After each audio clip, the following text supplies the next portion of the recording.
Okay, guys, let's get right into it. Last unit of the whole semester. We got it. We got this. We're almost done. Two more lessons. This one and then the next one. Next one's kind of small. And then I got a little kind of wrap up session at the end. So here is our unit 4, lesson 1 on heart blocks.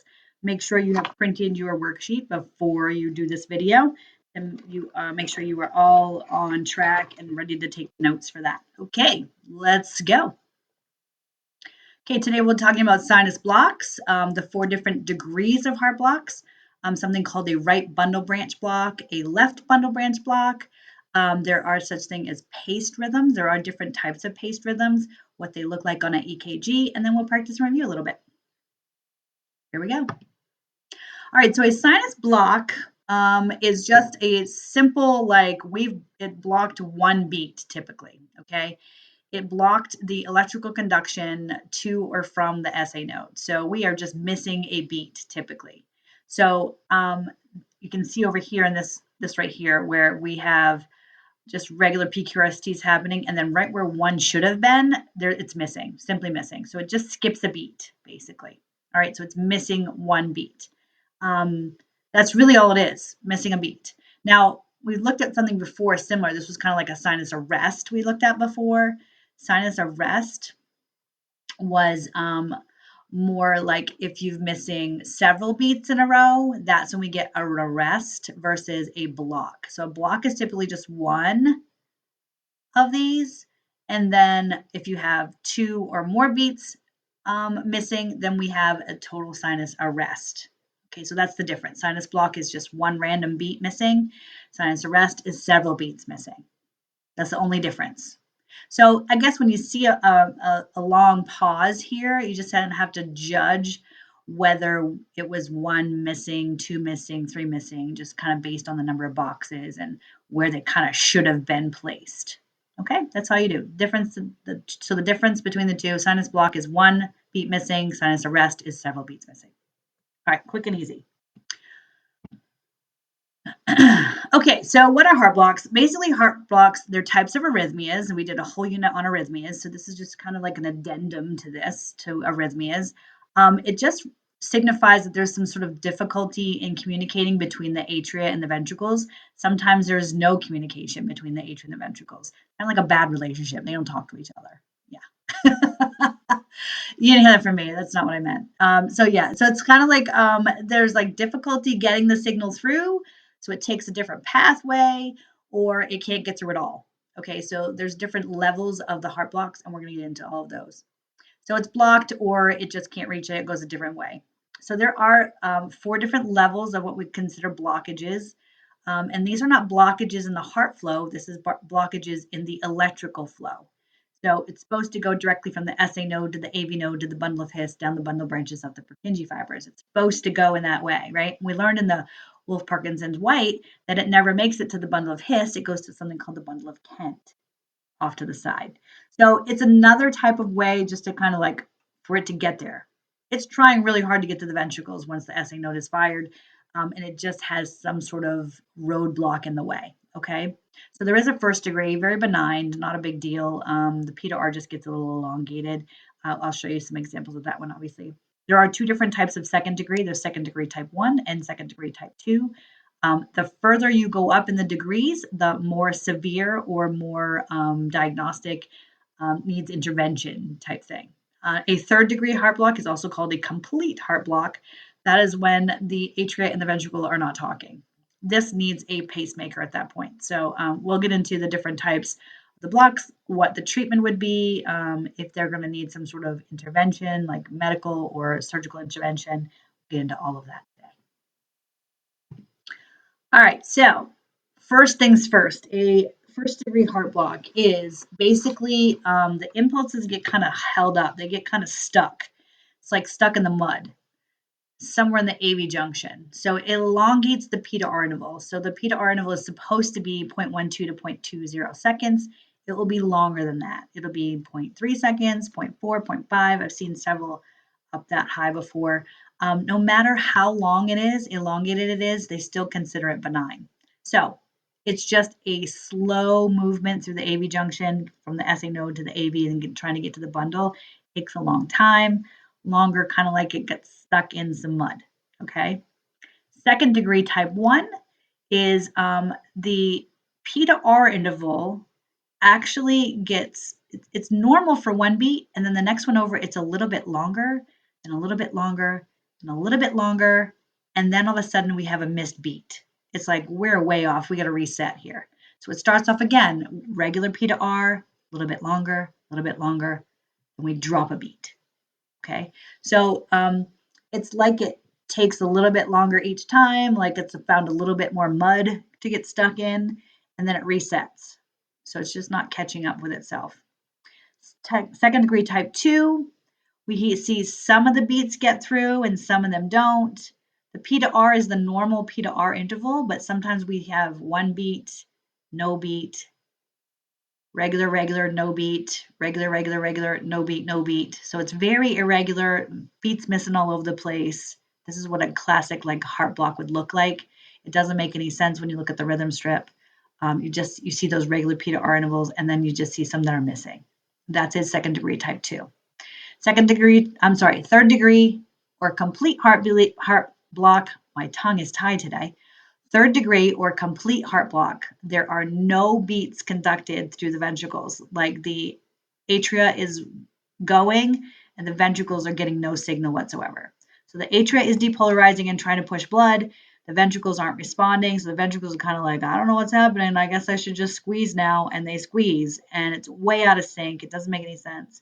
Because the atria is sending signals to the ventricle that aren't getting there, it starts to panic. So you see the SA node, the P waves start to come tachycardic. And then the ventricles, because they have no idea what's happening, they're down in a lounge chair just hanging out, beating. They're like, I guess I'll squeeze some blood now, and they squeeze the blood. So they're a little bit slow. P waves are going to be fast. Ventricular rate is going to be slow. We'll get more into this. All right, let's talk about that first degree.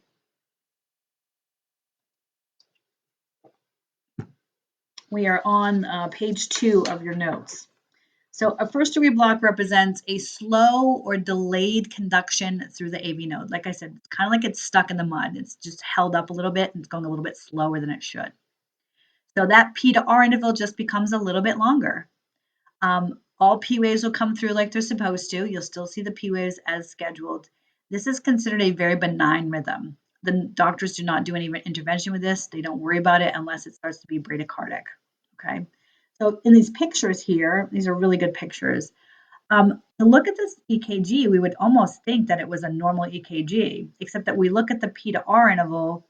You can see this is P wave is a little bit further away from the QRS than we're used to seeing. So we can count the little boxes. We've got P, there's 5, 6, 7 at least, maybe 8 little boxes.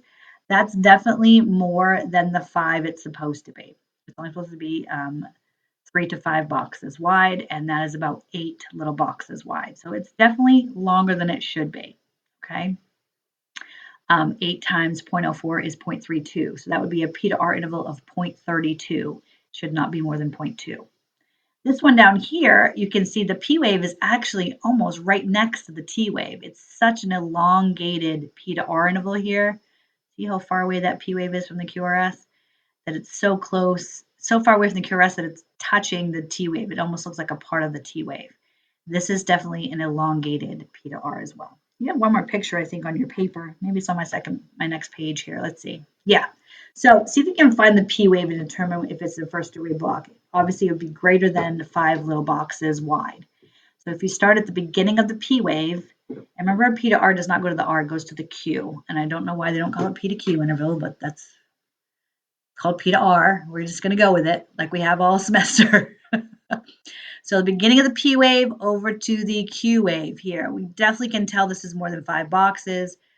5, 6, 7, probably 9, 8 or 9 boxes wide. That is definitely a first degree heart block.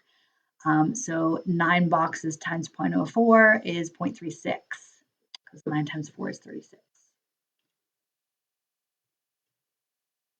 The one below, you can see very clearly that that P wave is, again, far away from the QRS, so far away that it's almost 3 whole boxes away. This is a very long P to R interval. No matter how long that P to R interval is, it is still considered benign. They do not do any intervention unless it's causing some sort of tachycardic or bradycardic response. Okay, so on your paper, I would circle the P to R interval that you see, or the P wave, and how far away and mark down like how many little boxes it is, and times 0.04. That's how I'd write it on my paper. Okay, I'll pause there for a second while you write down what you need to.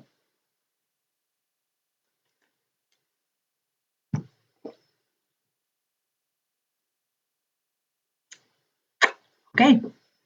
All right, so let's talk about second degree type 1. This is also called, it has 3 names, by the way. Of course, they can't make it easy on us, right? It's also called Mobitz 1, and it's also called Winky-Bach. It is pronounced Winky-Bach.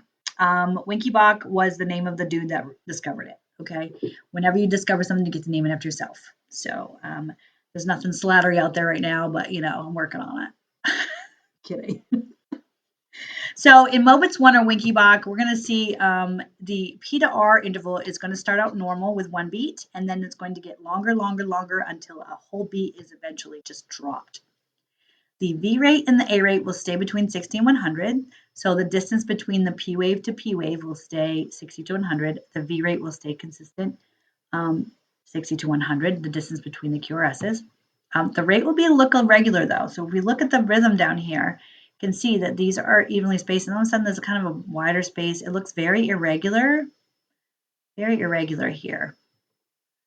So let's take a look at the pattern. Once again, we can see first and foremost, it's very irregular. If I see it's irregular, and I can see definitely it maybe looks like a beat is missing, right? It looks like it could have gone like this, and maybe those ones supposed to be here. And over here, there might have been one supposed to be here too. So that makes me look a little bit further into it. Maybe it's a second degree type 1. It might be second degree type 2. So the hint for second degree type 1, Mobitz 1 Winky-Bach, is the P to R intervals. So let's take a look at the P to R intervals. If I start down here, I'm going to start right in the middle here. Notice this P to R interval is very normal, right? It's only like 3 boxes wide, 3 little boxes. This is very normal. Over here, we start to get a little bit longer. Here, it's even longer. And then all of a sudden, we have a missed beat. It's like, man, something's going wrong here. The P to R interval is getting longer. We're getting stuck in the mud. I need to take a different route. So it resets itself. We go back to a normal P to R again. And then it gets a little longer, and then one is dropped. It's like, I got to reset. We got to get around this mud. I got to fix this out, and we go back to normal. So this one kind of goes in a pattern of 3, where it goes normal, longer, drop. They sometimes come in patterns of 4. But you're looking specifically at that P to R interval to get a little bit, start off normal, get a little wider, and drop. Reset. Normal, wider, drop. Okay? It should start to look pretty like a pattern to you. This is just kind of an idea of what happens. I'm going to skip over that. All right, so causes of this typically include some sort of infection that you've had. We saw a lot of heart blocks and arrhythmias with COVID, so infections can really mess up the blood flow and the way the heart conduction is supposed to be happening. If they've had a previous MI, any type of drug overdose or toxicity, medications that they've been on too long, or opiates, things like that can do that to you. If they have congenital heart disease. So other hemodynamic effects, if this is not a lethal arrhythmia, they're not too concerned about it. It just indicates some sort of damage in the conduction system. It's kind of getting slowed down somewhere in the middle, so they might need to make a little bit of a adjustment kind of in the pathway. So they really just kind of see if it's affecting the patient's like day-to-day life, if it's becoming severely bradycardic, or if it's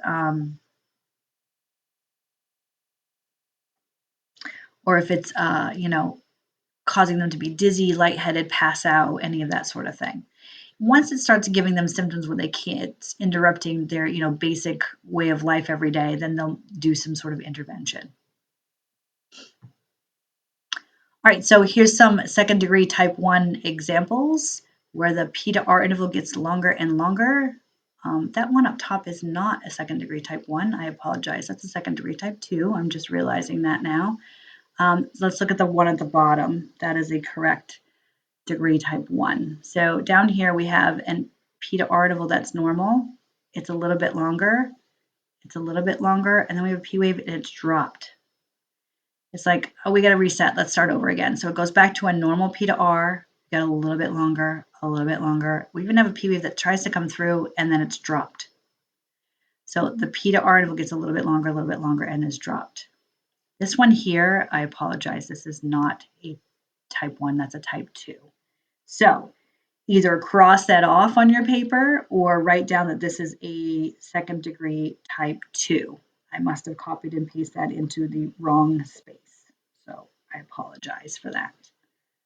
But now you can kind of see what it looks like. Okay. All right, they come in patterns as well. So this one's called a 2-to-1 conduction. So that means that the P to R stays the same, the P to P stays the same, the R to R stays the same. The atrial rate is going to be twice the ventricular rate because what we have is 2 P waves for every QRS, and it comes in a pattern just like that. So every other beat is missed. The P wave fires, the SA node fires, but the QRS does not follow. So we have a regular PQRST, a P wave that does not, and nothing. P wave QRST. So we have 2 P waves, 1, 2 for every QRST. 1, 2 QRST. So this comes in a 2-to-1 pattern. 2 meaning 2 P waves for every 1 QRS. 1, 2 QRST. P wave, QRST. P wave, QRST. That's called a 2-to-1 conduction, or basically a 2-to-1 ratio. So again, you notice that we have a P wave for 2 P waves for every QRS. Make sure you write that down. The P to R interval is constant when there is a P to R interval, of course. So I would circle these. I know there's little arrows on top of them, but I would say P wave, or write a little note for yourself, 1, 2 P waves for every QRS.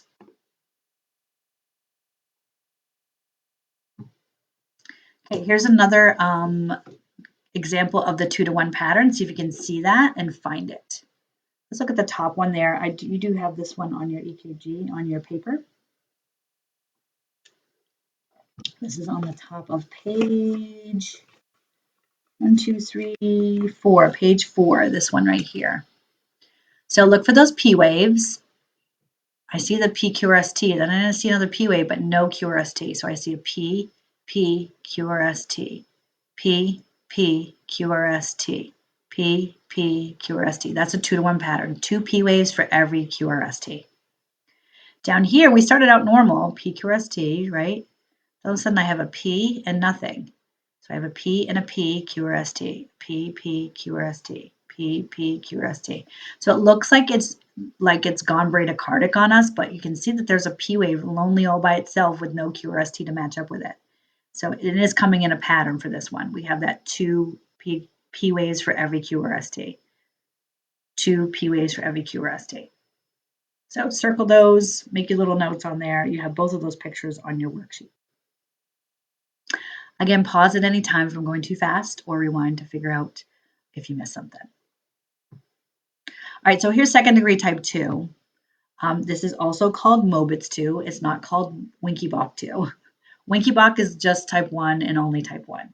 So we have Mobitz 1 and we have Mobitz 2, or second degree type 1 and second degree type 2. The P to R interval is going to stay the same when there is a P to R interval. There are some that will have P waves without any QRSs. They typically just don't even come in any random pattern. They don't make any sense at all. You just have drop beats everywhere. The atrial rate is going to stay regular, so the P to P interval is going to stay regular. Those P waves come in a regular thing. You just have some QRSs are going to be missing. The P to R intervals are constant. They're normal or prolonged. Sometimes they're a little bit elongated, but most of the time they're normal. Intermittent interruptions in conduction of P waves. So if we take a look at this EKG down here, you do have this on your note sheet. I just have some regular beats going along, and then I have some P waves. The QRS is not getting the signal. So we're getting a little bit worse here because we're getting more dropped beats than anything. We're not getting regular beats, and then we have a bunch of dropped beats. So it's not getting through. Maybe it's getting through like half the time. It's not coming in any pattern either. It's just kind of out there randomly missing beats. The SA node fires, but it doesn't reach the ventricles. So the ventricles do not squeeze. It can be bad. Okay, so this we're getting a little bit more severe, right? This is something that might need some intervention. So here's some more options to look at, or examples. You have this, again, these two pictures on your paper as well. Here's a regular PQRST, and then we see that P wave with no beat next to it. Regular P wave and no beat. Got down here too. No beat, no beat. I know some of you are going to say, hey, wait, that's a 2-to-1 conduction. So it would be if it stayed in that pattern for more than once, okay? So notice it's 2-to-1 here, but it doesn't stay 2-to-1. So it would be that 2-to-1 ratio if it continuously stayed in the 2-to-1 pattern the whole time. This does not have any specific pattern. It's just going in and out, in and out. You might have 3 or 4 regular beats, a dropped beat, 2 drop beats, 3 or 4 regular beats. It's very irregular. Okay. Down here, it looks like it might be going into a 2-to-1 pattern, but then it goes back to a regular beat here. So it doesn't make any rhyme or reason. You would definitely look at the rhythm strip across the bottom. It gives you that full 10 seconds, kind of figure out exactly if it's coming in a pattern or not. So here is what a 3-to-1 ratio looks like, okay? Let me see if you can find that real quick. Remember that 3-to-1, the ratios mean 3-to-1 mean P wave to QRS. So it should be 3 P waves for every 1 QRS. You see that pattern? I know you do. I know it. I know you do. 1, 2, 3, QRST. 1, 2, 3, QRST. This is really easy to point out. This is a 3-to-1 heart block. Comes with a ratio. It comes in a pattern. Okay, if it stays in that pattern, we can call it a 3-to-1 or a 2-to-1. I've seen 4-to-1s as well. Not as common as 2-to-1 or 3-to-1, but I have seen them. Obviously the more P waves we have, the less QRSs. That means the less times the ventricle squeezes, so the more severe it is. So this is more severe than a 2-to-1. 3-to-1 means we're getting much more bradycardic here because the QRSs are much further apart. So I'll go ahead and write that down on your paper. All right, let's talk about that 3rd-degree heart block. So this is a complete lack of association between the atrium and the ventricles. It's called disassociation. Okay, we're going to get into this quite a lot. The P waves just kind of march along. They kind of get panicked, so they typically go kind of tacky. Okay. The ventricles are on vacation. They're like, I don't hear my wife. I don't hear my SA node. I said my wife. I don't hear my SA node speaking, so I'm just gonna. He's got his headphones turned up too loud. He's in his lounge chair, and he's like, I guess I'll pump some blood now, and it squeezes. Okay, when it feels like it. So it's typically a little slower. So our ventricles are squeezing off. They're not depolarizing the same time or right after the SA node, the atria are depolarizing. So it's not, and we don't have good blood flow. These people typically feel pretty bradycardic and are usually dizzy, lightheaded, may pass out. They even might get some chest pain. SA nodes firing really fast, and then QRSs are not keeping up. So it looks really weird on the EKG. So the ventricle and the atria just kind of work completely independent of each other. It's often seen as what's called a junctional or ventricular escape, so it's slow, and you'll see a big pause before you see a QRS. That sometimes happens. So if we look at the EKG below here, and you have this picture on your paper, look for the QRSs. Find out what the V rate is. So we have right here to here, 300, 150, 175, 60, 50, 40, about 40 beats per minute. That's slow. But then look at the P waves. These are P waves. There's one right after the QRS, here, one in the front, here, here. There's one over here, there's here. They're coming regularly, but they do not match up with any QRS at all. They don't make any sense at all. This is what a 3rd degree looks like. They don't make any sense. They don't match up at all. So I would circle the P waves on yours, every single P wave. You can see that they're coming on a pretty good pattern, but the QRSs are not keeping up.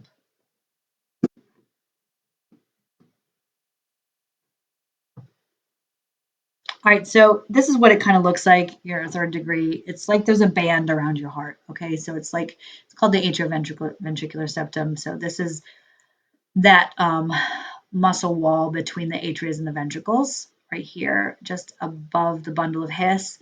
It's like there's a band around it, and they cannot go below the band. There's no signal that gets from here to here. It just stops, okay? This EKG at the bottom here, let's see if I can move this out of the way just a little bit. Okay, sweet. Okay, so this EKG at the bottom, you have this also on your paper. Again, find the QRSs and then the P waves and see if they match up.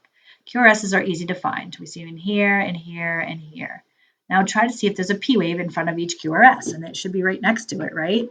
I see one right here, but there's a P wave here and here and here, here, here, here, here.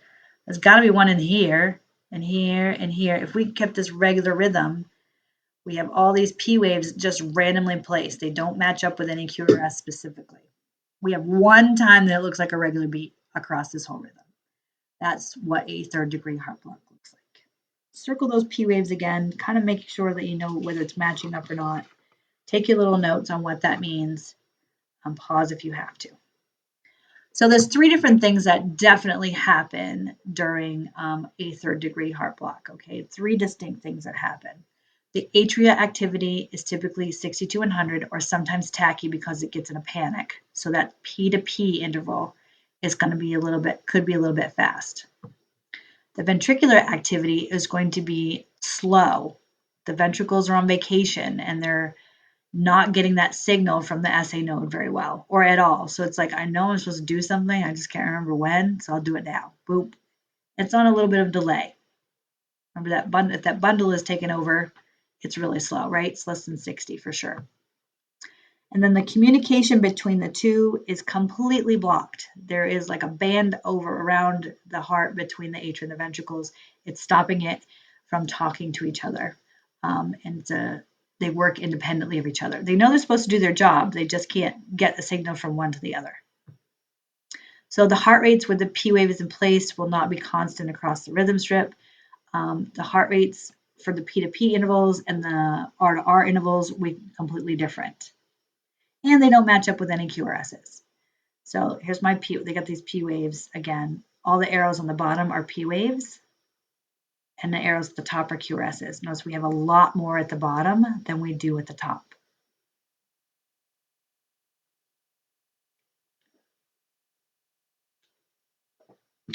Okay, so what do we do with these third degree heart blocks, right?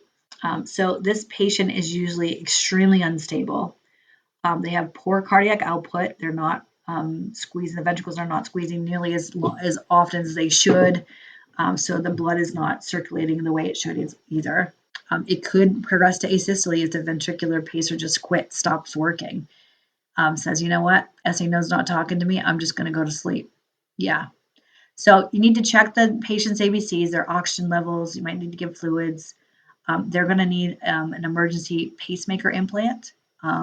And this will take over the SA node for them to make sure that the ventricles are in sync with the SA node. Okay. All right, again, in this one down here, you can see the P waves are all out of sync. Here's a P wave, P wave, P wave, P wave, P, P, P. They all make no sense. There's one up here at the top of this T wave. They don't make any sense at all. Okay. This is just for fun. You guys can read this later, but it just kind of helps you figure out which heart block is what. So if the R is far from the P, then you have a first degree. Longer, longer, longer drop, then you have Winky Bach. It's kind of like a little rhyme to remember. If some P's don't get through, then you have Mobitz 2. If P's and Q's don't agree, then you have a third degree. Okay. And some little pictures of some examples of that. If that sort of thing helps you with studying, then do it. Okay. I'm all for little tricks and tips, obviously. Okay, let's get into something called a left bundle branch block. So LBBBBB. Remember where the left bundle branch is located. So at the top of the septum, we have the bundle of His that breaks into 2 branches that come down each side of the septum, the left bundle branch and the right bundle branch. Once they turn the corner and come the outside of the heart, they become Purkinje fibers. So we're talking about the two that come down each side, the right side and the left side bundle branches. This is specific to the left side, the left bundle branch. So it runs down the left side of the septum, like I said. So activation of the left ventricle is delayed. It's blocked, okay, which causes the left ventricle to contract later than the right ventricle. Because it's blocked, it kind of has to take a roundabout way. It takes a little bit slower time to get down there. That QRS is going to be wide. It's taking longer to get there, so it's lengthened or widened the QRS, okay? Takes a little bit longer. The QRS gets much wider than the other QRSs. It looks like a bunch of PVCs. It really does. It almost mimics VTAC, okay? But when we look at this, you might say, especially this EKG down here, you might think, oh, this is monomorphic VTAC, right? It's not VTAC because it's not fast enough. Remember, VTAC is supposed to be at least 120 or more. Typically, it's 150 or more. This is not. This is 351. This is about 100 maybe. But I see them even, I mean, normally they're in that normal 60 to 100 beats per minute. But all of the leads are wide. All of the QRSs are big and wide. And this just means it's taking a long time to get down to that left ventricle. Now, if I see this for the first time, if this is a patient's first time with left bundle branch block, they almost treat it like a STEMI because they're kind of worried about the conduction just stopping at some point. So they treat it like a STEMI. They typically will do some regular EKG, more EKGs, more interventional studies, and just make sure that they're on the right track to giving this person the right medications and everything. They end up being on a beta blocker because if this were to go fast, if we let them get fast, their heart rate get fast, now we are in VTAC. It literally just translates over to VTAC. It's the same EKG, just faster. So we don't want them to go fast. So we're going to put them on a beta blocker and typically on a blood thinner as well to prevent any clotting. If it takes longer for the conduction to go through, it takes longer sometimes for the blood to get circulated. So anytime it can get hung up, we can get a clot in there. So we keep them on a blood thinner. Okay, this is what's called a right bundle branch block. So not the left side of the septum. Now we're on the right side of the septum. That right bundle branch that comes down the right side of the septum, and that will help the right ventricle squeeze. Okay, so it's so it doesn't directly activate the impulses down the right bundle branch. It kind of takes a sideways pattern. Okay, so it does get there. It goes over to the left side and back over to the right side. So it goes sideways and goes ee. Okay, when it does it sideways like that, it creates what's called this RSR or rabbit ears effect on the EKG. Now remember that the right septum, right side of the septum is V1 and V2, anterior right septum. V3 and 4 is anterior left septum.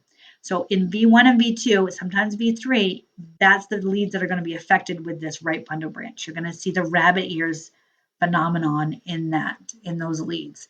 You can kind of see it here. It's a little blurry. I'm going to show you on the next page because it's actually a little bit better depiction of that. But this is the RSR. Instead of going down, down, it goes up, down, up. And it looks like rabbit ears. It goes up, down, up, down, up. All right, let's take a look at the next one. Here we go. Here's a really good example. So we can see in leads V1, we have this RSR, and it kind of looks like rabbit ears. And this one looks like rabbit ears too, RSR.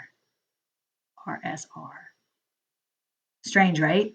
And notice you only see it usually in V1, V2, sometimes in V3. It's not anywhere else around here because this is where the right bundle branch is located, on the right side of the septum, and V1 and V2 are located on the right side of the septum. So it should all come together for you. Makes sense. This one's usually benign. They don't really worry too much about this one. Again, another benign one. It's still squeezing the right ventricle. It's still making it happen. Just a little bit of delay, just a different pathway, if you will. So it's going, instead of going straight down, it's going sideways. And that sideways conduction creates that RSR, this little rabbit ear situation. All right, hopefully you get that. All right, so a pacemaker, you've probably heard of a pacemaker. Maybe you know someone with a pacemaker. These are permanent implantable devices that go just under the skin. and it's attached to the right atria and or the ventricle to stimulate the heartbeat to beat. So if it's not doing it on its own, the SA node is not working, the SA node and AV node or the atria and the ventricles are not talking to each other like in the third degree, it's going to get them to talk to each other again. Okay, it's going to take place of that electrical conduction that's broken or not working. All right, so it does stay in your body. It's a permanent fixture. The battery needs to be changed every 7 to 10 years. Occasionally, they'll just change out the whole system, the whole device, because there's just a better version out there after 7 to 10 years of having it in there. And we can actually tell where the pacemaker wires are placed.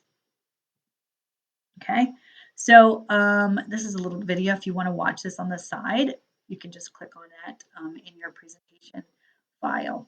So this right here is what it looks like. It goes under the skin. This person has it under their skin here. It goes on, most of them go on the left side, but that is because if you are right-handed, we put the device on the left side. If they are left-handed, the device actually goes on the right side. You would think it always goes on the left side just because the heart's kind of located on the left side, but it's more dominant hand. Okay, that's what it's for. So once it's placed in there, the wires go down through the blood vessels here into the heart, and they implant a wire kind of in the ventricle and or the atria, depending on which part wasn't working or which one wasn't talking to each other. And it sends an electrical impulse. You can set the timer for it, like you can set it for 60 beats per minute, 70 beats per minute, 80 beats per minute, whatever you want to set it for. Yeah, it's kind of cool. So the sister to that is the defibrillator. So it's the same type of device as a pacemaker. It still goes under the skin. This is an implantable AED machine. So those people that have had sudden cardiac arrest, or they go into VTAC often, or SVT just out of nowhere, and they need to be shocked back into rhythm, this implantable AED machine will do that for them. It recognizes when you go out of rhythm or that you stop, the electrical conduction stops, and it shocks you before EMTs or medical professional even need to intervene. It will do it for them. It's a life-saving device, yeah. So you can actually get one of these devices implanted that does both. It paces and it defibrillates. I call that the Cadillac version. Yeah. Most of them that they implant now are typically both, okay? Just because why would you have one and not the other, you know? Just like if we need a pacer. And pacemakers can be placed in and not just as like a backup. So if your heart goes out of rhythm, it can repace it, or it can shock it and then repace it. It can do lots of different things, just depending on like it picks up your rhythm naturally, the electrical conduction that's in there. So it's pretty amazing actually. So when we put a pacemaker into a body and we do an EKG, we're going to see something a little bit different.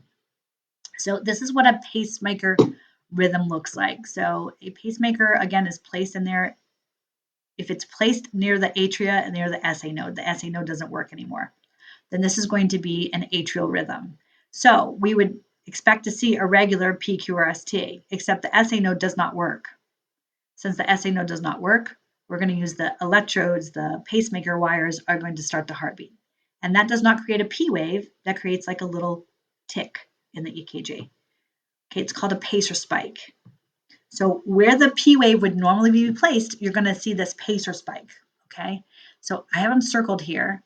I have, instead of a little nice little P wave, I'm just going to see a line that comes down. This is my pacer spike. Then I have a regular QRST. This tells me for sure this is placed in the atria. The wire to start the heartbeat is placed in the atria because I have a regular PQRST. It started in just like the SA node was firing, except that the pacemaker is making it fire. And I know that because of this pacer spike instead of the P wave. Okay? Pacer spike instead of P wave. Normal QRST. So what if we place the pacer wires in the ventricles? What's it going to look like? Well, we place the pacer wires in the ventricle. Since it's starting the rhythm in the ventricle, or it's placed in the ventricle, that pacer spike is going to cause a wide, tall complex. Looks like a V, looks like a PVC, a ventricular beat, because it's starting in the ventricle. Except that, again, it's not a left bundle branch, and it's not a VTAC, it's not a PVC. because it's got a pacer spike. Again, see the pacer spike in front of it? So you'll see the nice big wide QRS. We know this is coming from the ventricle because that QRS is big and wide, just like a PVC. And then there's a pacer spike in front. So if these didn't have pacer spikes, and this is not a very fast heart rate, I would think that this was a left bundle branch block. But then I look at it and go, oh, wait, no, there's pacer spikes. This is a ventricular paced rhythm. Those pacer spikes give it away. All right, so make sure that you are circling that on your paper, and you notice that the pacer spike, what it looks like with this big wide, is a ventricular paced. All right, so we have one, I spoke about this earlier, the occasional pacemaker. So if there's a pacemaker placed that doesn't need to go all the time, so the QRS, the SA node works some of the time and it reaches the ventricle some of the time, not all the time, or just gets tired, then the pacemaker will take over for a few beats and then it will go back to the SA node. So this one down here, see these regular beats here, right? PQRST, PQRST. Just before that, though, we had some ventricular beats, and we know they're ventricular because they're big and wide, and we know it's paced because we see the big pacer spike. So this one has a ventricle placed pacer wire, and we see the pacer spike. It went for like 4 beats, and then it's like the SA node's like, okay, I'm ready again to take over, and it takes over again. So it just kind of swaps back and forth. They take turns so that it doesn't miss a heartbeat. So it can do that too. So the SA node can just keep firing like it's supposed to until it gets tired or misses it. The pacemaker will jump in just in case, and then step back away when the SA node takes over again. Pretty amazing what the pacers can do and what the body can do. All right, so let's practice some of the stuff that we just did. These are both different types of heart blocks, so take a look at each one and let me know what you think.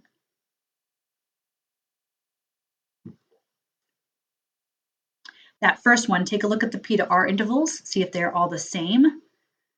See if they're elongated, see if they are getting longer and then dropped.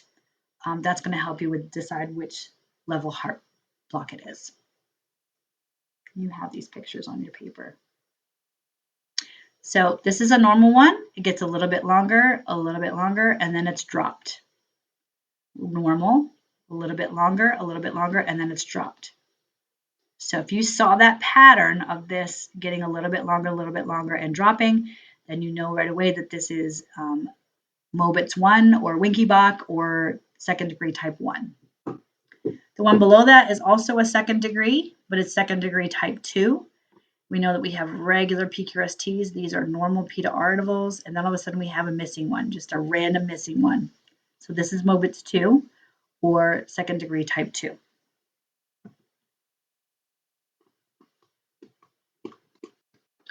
Take a look at the P waves down here and see if they match up with their QRSs like they're supposed to. I see a P, a P, a P, a P, P, P, P, P, P, P wave, P wave.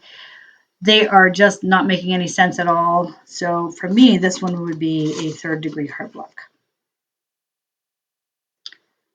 Again, okay, so on this one, each time I'm doing this, just pause if you want to take a guess before I say it. I feel like you should just pause me. Yeah, because I'm ready to spill the beans. All right, so this one is right away. I noticed that the QRSs are very wide in all of them, and I might right away think, this might be VTAC. This might be monomorphic VTAC, but it's not VTAC because it's not fast enough. So that means it's either a left bundle branch block or a ventricular paced. So a left bundle branch block will look like this, nice and wide, big QRSs, but I'm looking for that pacer spike in front of it. I do not see a pacer spike in front. Since there is no pacer spike, then this is just a left bundle branch block, LBBB. This one should be so easy, it should jump off the page. Do you see that RSR? Yeah, this is a right bundle branch block. You can definitely see the rabbit ears here in that V1 and V2 because that is the right bundle branch. That's where it's located.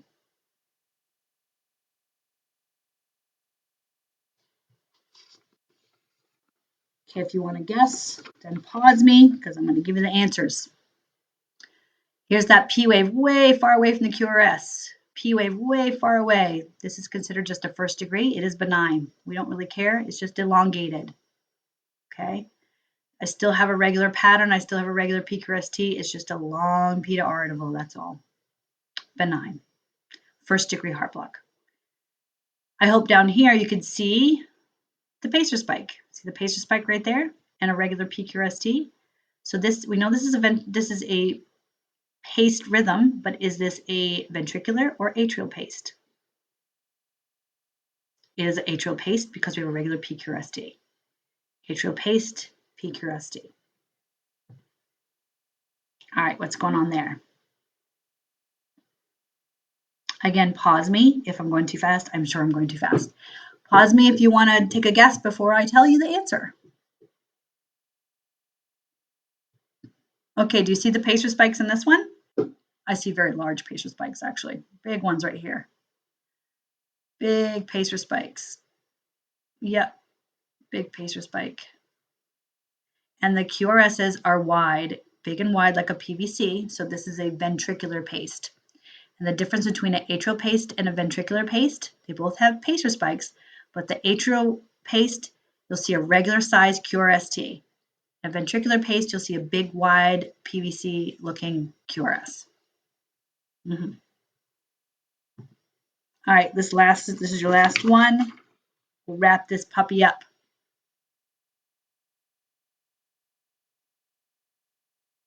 Look at that rhythm strip at the bottom. I see some regular rhythms, and then it goes into something else here. It might even be a ventricular escape because we have a pause here, and then a big PVC looking thing. But look right in the front of it. See that little spike right there? There's a pacer spike. So this is an occasional pacemaker. And the pacemaker was placed in the ventricle because it's a big and wide one. I have a regular SA node working here, and then we go into a ventricular pace for 3 beats, and then back to a regular SA node, then a couple of beats with the ventricular pace. See how it just kind of switches back and forth? All right, I think we're done for today. Oh, this is just something fun to look at. Yeah, the lethal arrhythmia gets me every time. Sinus arrest. Yes, just something fun to look at. All right, so that wraps up our lesson for today. I hope you enjoyed it. I will see you at class next week, and have a great week.